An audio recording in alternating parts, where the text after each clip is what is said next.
So COP26 is over. Negotiations have concluded. They produced their decision, declaration, and in some ways the headlines as a result are predictable. And people will say that they have not gone far enough. Prime Minister Boris Johnson will talk in rather inflated terms about what they have achieved, because of course he wants to look good, and so on and so forth. So nothing too surprising in that. But there's a couple of specific things that I wanted to focus on. I want to take the conversation here slightly differently from the norm.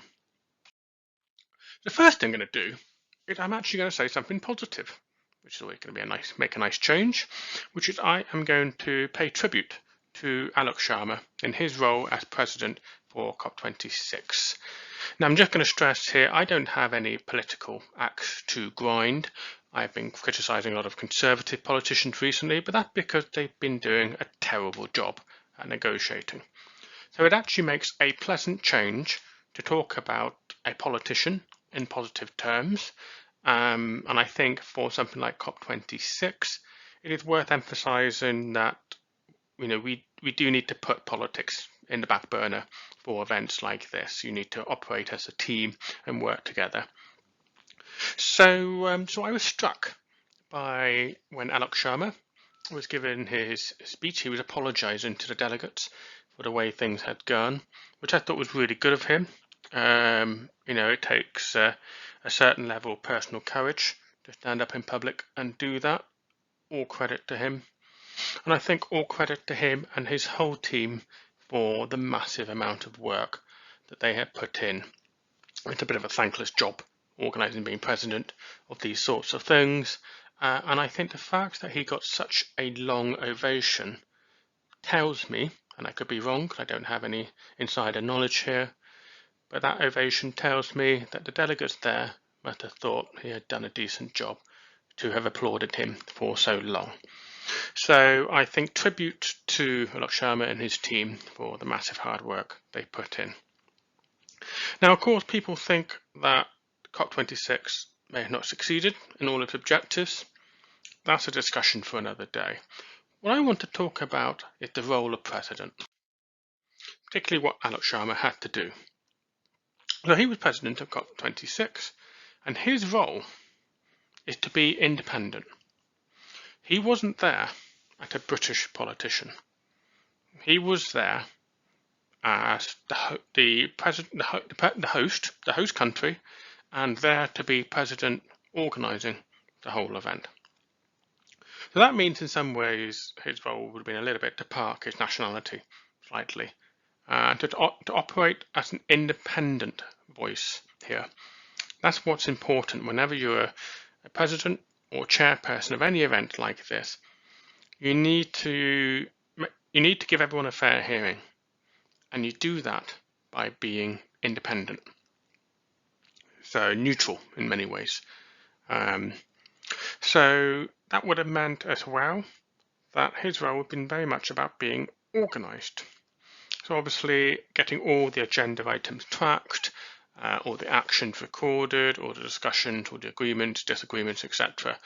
All of that had to be monitored, recorded, and presented back to the delegates in a way that allowed them to make progress. And that's no small task. I mean, 197 official delegates, that's a massive amount of organisation and work. And part of that is because the role of president and their team is to be inclusive.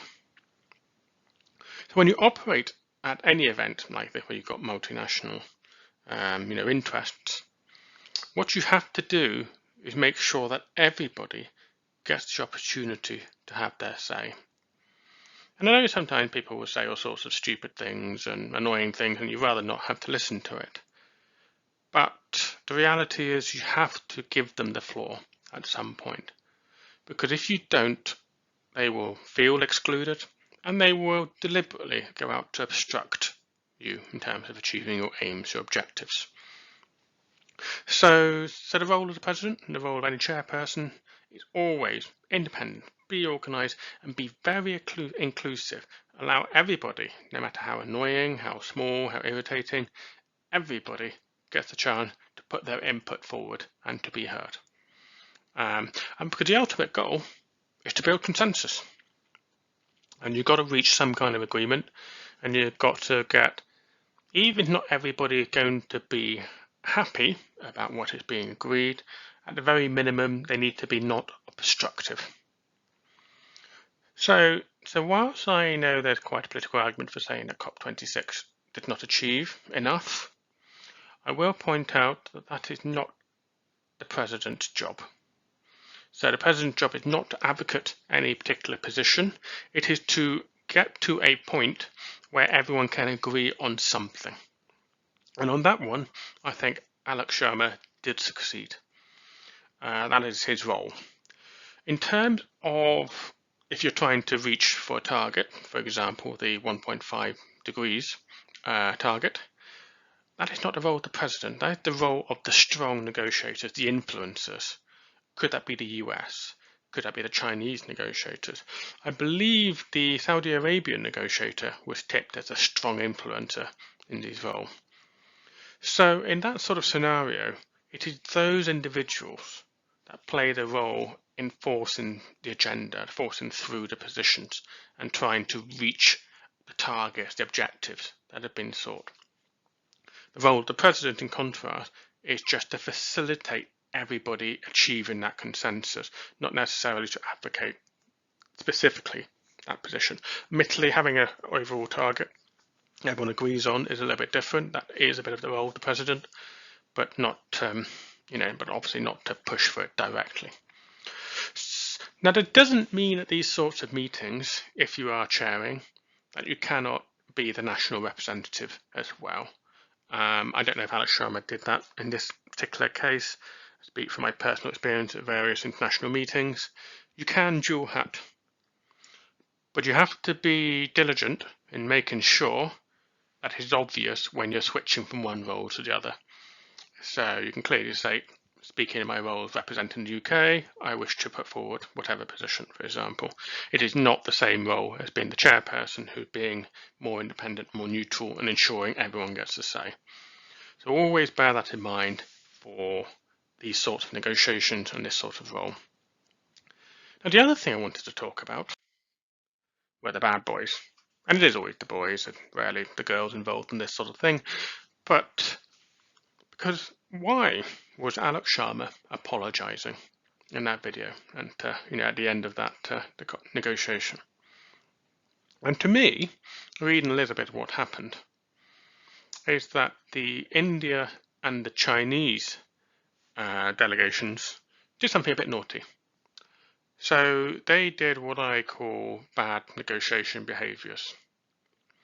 Did they undermine the negotiation throughout? Did they try to precondition things in order not to have a focus on fossil fuels or coal? Yes, I'm pretty sure they did. And that's all part of their deliberate strategy. Because they represent voting blocs in their own right. They don't just represent India or Chinese interests. They will usually try and rope in a lot of the countries that are neighbours, for example, or otherwise economically and politically aligned with them.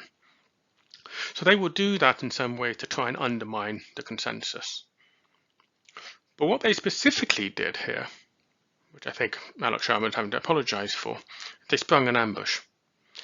And I'm afraid the Indians and the Chinese do have a bit of form for doing this sort of behaviour, which I've identified as bad negotiation behaviour. It's something I wouldn't tolerate in my negotiations, but I operate in a different area where I'm allowed to call people out who do things like this. At these sort of events, at such a high level, it is politically harder to do that.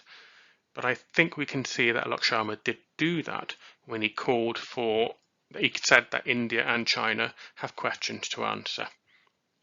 Because what they did is that it takes a long time to reach a consensus. You get near to the end of the negotiations, everyone appears to have consensus around a common position, and then you spring your little surprise of, nope, we're not going to agree with that, and here's our alternative wording.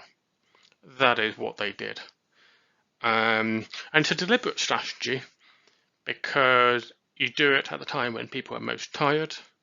You do it at the time when people don't have any more time, so they don't have the time to counter-argue or to do proper due diligence of the proposal. So that is why the Chinese and Indian did it, and they did that deliberately to put more ambiguity in the final statement, particularly on the issue around coal. They don't want to commit to phasing out coal in a shorter time frame, so they put sufficient vagueness to allow them basically to do whatever it is they want to do. And that is what they've done. And you can see the frustration on Sharma's face. He's tired. It's very grueling. Negotiations are very tiring, even at the best of times. Being president to 197 delegations is massively exhausting. So that's what they've done. They've used tiredness as a weapon. They've used time as a weapon to force through their position. What can you do to counter that? Well, at something like this, there probably isn't much you can do. You have to build consensus. All those international delegates have to go home. And so in some ways, you end up being a bit gazumped and just having to take it. In other negotiations, where things are perhaps more professional, less political, shall we say, you can very easily push back onto what has just been done and say that is not acceptable, and the proposal must be submitted in the proper way and considered in the proper way.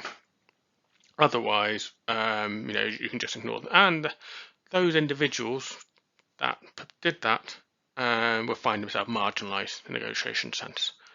That is what normally would happen at a professional negotiation. But this is political, so obviously the pressure is on and you kind of have to roll with it. So I hope you found that little insight helpful. Welcome any further thoughts.